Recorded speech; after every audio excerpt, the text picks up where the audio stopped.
இந்த western philosophy மாதிரியான books எல்லாம் படிக்கும்போது பார்த்தீங்கன்னா, நம்ம படிக்கிற திருக்குறளுக்கு கிட்ட கூட நெருங்காதுன்னே சொல்லுவேன்.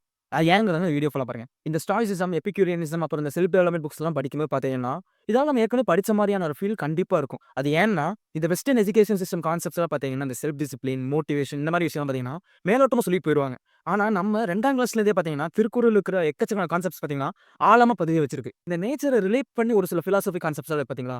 அதெல்லாம் பார்த்தீங்கன்னா, இந்த வெஸ்டர்ன் எஜுகேஷன் பிலாசபி புக்ஸ்ல கண்டிப்பா கிடையாது. ஃபார் எக்ஸாம்பிள் இந்த கிளவுட்ஸ வச்சு, மலைய வச்சு பார்த்தீங்கன்னா, எக்கச்சக்கமான லைஃப் பிலாசபி கான்செப்ட்ஸ் பார்த்தீங்கன்னா, நம்மளுக்கு நல்லாவே ஞாபகம் இருக்கும். திருக்குறள் படிக்கிறவங்களுக்கு. இதுவே நீங்க அந்த 5 ஏஎம் கிளப், மிராக்கிள் மார்னிங் மாரியான புக்ஸ்லாம் படிக்கும்போது பார்த்தீங்கன்னா, பல டெக்னிக்ஸ் சொல்லியிருப்பாங்க. ஆனா, ஓரளவுக்கு இம்பாக்ட் கிரியேட் பண்ணுதுன்னு கேட்டீங்கன்னா, கண்டிப்பா கிடையாது. அது நம்ம புக்ஸ் படிக்கும்போது தான் ஒரு ஃபீல் அண்ட் இம்பாக்ட் கண்டிப்பா கிடைக்கும். இந்த வெஸ்டர்ன் புக்ஸ் எல்லாம் பார்த்தீங்கன்னா, கண்டிப்பா வேஸ்ட்டுன்னு சொல்ல மாட்டேன். அவங்களோட ஐடியாஸ் நம்மகிட்ட ஷேர் பண்றாங்க. ஆனா, அத விட பெட்டரான ஆப்ஷன் பார்த்தீங்கன்னா, நம்ம புக்ஸ்ல அதிகமாவே இருக்கு. இது எனக்கு ஸ்டாய்சிசம் அதிகமா படிக்கும்போது பார்த்தீங்கன்னா, எனக்கே ஃபீல் ஆயிருக்கு. இந்த மாரி எக்கச்சக்கமான கான்செப்ட்ஸ் பார்த்தீங்கன்னா, நம்ம தமிழ் புக்ஸ்ல அதிகமா படிச்சிருக்கோமேங்கிற ஒரு தாட் அடிக்கடி நமக்கு வந்துட்டு போயிட்டு இருக்கு. ஸோ, நான் இதிலிருந்து என்ன சொல்ல வரேன்னா, நம்ம வெளிய இருந்து நெறைய விஷயம் தேட வேண்டாம்.